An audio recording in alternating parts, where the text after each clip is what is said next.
Bonjour, je m'appelle Sarah, j'aimerais vous raconter mon témoignage. Je suis née dans un foyer chrétien, mes parents sont pasteurs, mes grands-parents aussi. J'ai eu une très belle vie dans l'église, j'ai goûté des bonnes choses, des bonnes expériences avec le Seigneur. Je me suis faite baptiser à l'âge de 18 ans et j'ai vécu des années vraiment incroyables dans l'église. Ma jeunesse a été très heureuse. Malgré j'étais dans l'église, j'ai été très bien enseignée. Ma famille est une famille vraiment modèle sur qui j'ai pu vraiment m'appuyer jusqu'aujourd'hui et pour toujours aussi. Malgré j'étais dans le bon endroit, j'avais les bonnes personnes, j'ai fait un mauvais choix. Des fois, on pense parce qu'on est dans l'église qu'on ne peut pas mal choisir une personne, une relation, un chemin. Et moi, j'ai fait un mauvais choix. Peut-être je n'ai pas assez cherché le Seigneur puisque j'étais dans sa présence. Et souvent, ça arrive aux enfants de chrétiens. Et j'aimerais attirer votre attention parce que comme les fils de Samuel, ou même comme le fils d'Adam et Ève, ils étaient dans la présence du Seigneur, ils étaient bien enseignés, ils avaient des parents dans le service du Seigneur, mais ils ont choisi de faire un mauvais choix. Moi, à l'époque, je voulais mon indépendance et je croyais qu'être indépendante, c'était de se marier, d'avoir sa maison, de pouvoir se gouverner. Et c'était ce que je voulais à l'époque. Je suis rentrée dans cette relation. Je me suis mariée à l'âge de 19 ans et j'ai vécu une relation au début simple, normale, bonne. Et après, ça a passé à une relation abusive. Et nous sommes venus en France tous les deux. Et en arrivant ici, les choses se sont compliquées au niveau de cette relation. Et j'étais dans l'église aussi, dans le service. Je ne me suis jamais écartée du chemin du Seigneur jusque-là. Et je servais dans l'église en étant leader de jeunesse, en chantant dans le groupe de louanges. Et à la maison, je vivais l'enfer. J'étais avec une personne qui était addicte à des choses qui ne conviennent pas à un chrétien et surtout pour un couple chrétien.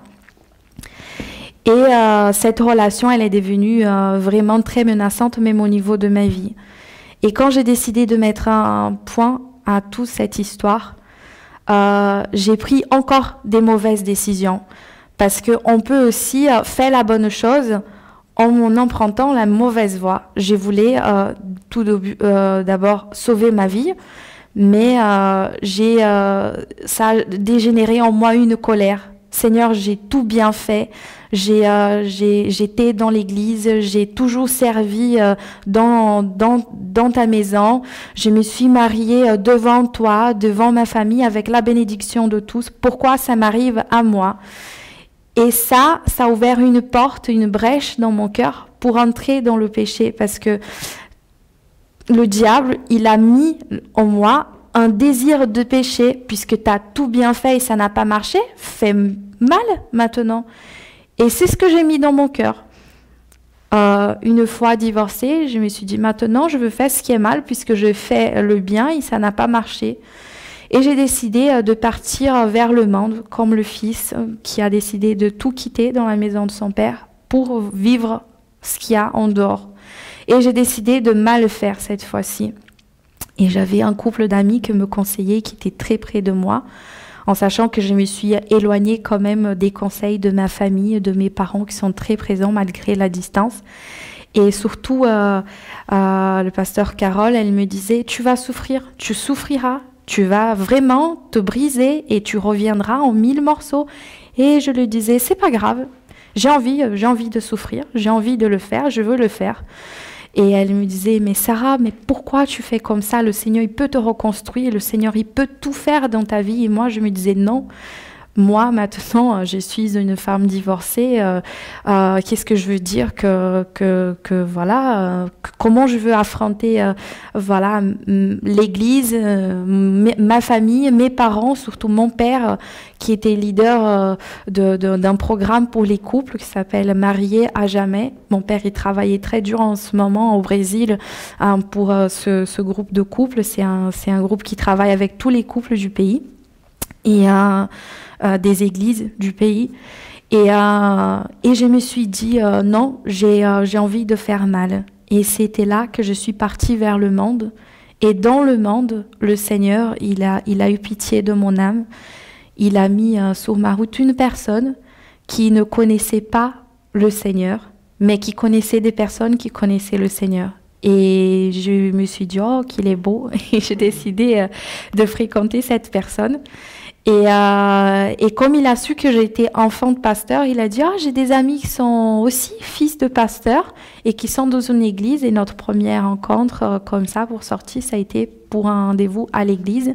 Et après un autre rendez-vous à l'église, un autre rendez-vous à l'église, on s'est vite retrouvés de retour, moi, de retour à l'église et lui pour une première fois à l'église. Et c'est là que le Seigneur, il a commencé à reconstruire ma vie. Et vraiment, c'était là que j'ai commencé à voir que je pensais avoir eu une vraie relation avec le Seigneur.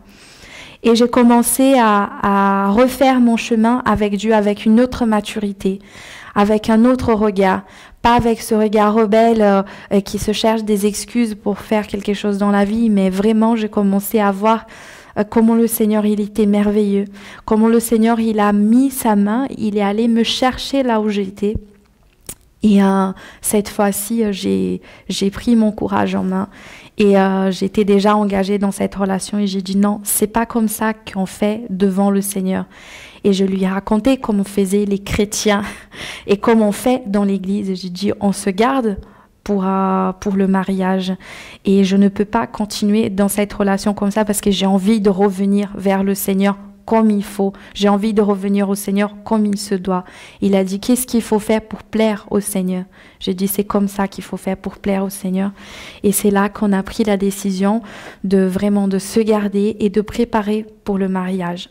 Nous avons suivi un cours de mariage avec le pasteur Jacques dans l'église d'Aix. Il nous a accompagnés de très près, il nous a orientés. Entre deux, il avançait énormément avec le Seigneur. Il a connu le Seigneur. Et nous avons préparé notre mariage. Et j'ai eu ce temps et j'ai pris ce temps de guérir mes blessures du passé et surtout de redémarrer ma vie avec le Seigneur. Le Seigneur, il a eu vraiment pitié de moi parce que le chemin que j'avais pris, ça serait un échec encore plus grand que le premier. Et c'est ça que je veux vous dire, mes frères et sœurs, c'est que on peut avoir pris une mauvaise route, on peut faire des mauvais choix en étant au bon endroit, mais il ne faut pas accepter d'être dans le péché, parce qu'on peut tous faire des erreurs, mais le Seigneur, il ne veut pas que nous soyons appelés par notre péché. La plus grosse difficulté que j'ai trouvée une fois, le Seigneur, il m'a relevé, c'était d'affronter mon passé. Dans le sens que j'ai voulu reprendre le chant, j'ai voulu reprendre ma vie d'église que j'avais avant. Et souvent, j'ai écouté, non, elle ne peut pas, c'est une femme divorcée. Pourtant, je ne me sentais pas comme ça. Je me sentais renouvelée, je me sentais reconstruite, je me sentais relevée vraiment par le Seigneur. Mais les gens, ils insistaient à m'appeler par mon péché. Et c'est ça que je veux attirer vraiment l'attention de tous, c'est que une personne, elle ne doit pas être appelée par ce qu'elle a fait, parce que le Seigneur, il a effacé. C'est pour ça que Jésus, il est mort, c'est pour effacer. Et je laisse pour votre réflexion ce passage en Philippiens 3, du verset 12 au verset 15, qui dit qu'on ne doit pas regarder vers l'arrière, mais on doit avancer en portant notre regard vers l'avant, parce que notre force, elle vient de Jésus. Jésus, il est mort pour nous sauver, pour nous donner cette force, pour nous relever. Alors pourquoi rester dans le passé? Pourquoi rester dans la chute s'il nous a relevés? Alors, ayant un regard de miséricorde envers nos frères et sœurs qui un jour ont pu tomber, ayant un regard de amour, de compassion, parce que des nombreuses fois, on tombe dans l'église et on cache des péchés parce que on a peur de ce regard, on a peur du jugement, mais il faut être sincère avec Dieu, il faut être sincère envers soi-même et c'est le premier pas pour se relever. Et une fois relevé, ayez le courage de dire non, je ne suis pas mon péché, je ne veux pas être appelé par mon péché, je suis renouvelé, je suis restauré et je suis à nouveau debout pour combattre et pour servir le Seigneur. Alors, j'espère que mon témoignage, il puisse vous parler à votre cœur. Et si quelqu'un a eu son cœur brisé, sachez, le Seigneur, il est capable de restaurer. Le Seigneur, il est capable de reconstruire. Le Seigneur, il est capable de tout refaire. Aujourd'hui, je suis maman d'une jolie princesse d'1 an et demi. Je suis mariée avec un homme de Dieu. Un homme vraiment qui n'est pas venu dans ma vie pour me restaurer. Sachez, personne ne va recoller votre morceau. C'est que le Seigneur qui va le faire. Et une fois le Seigneur, il a fait ça en vous, quelqu'un rentrera dans votre vie. Mais ça n'appartient pas à l'homme de vous reconstruire, ça appartient au Seigneur.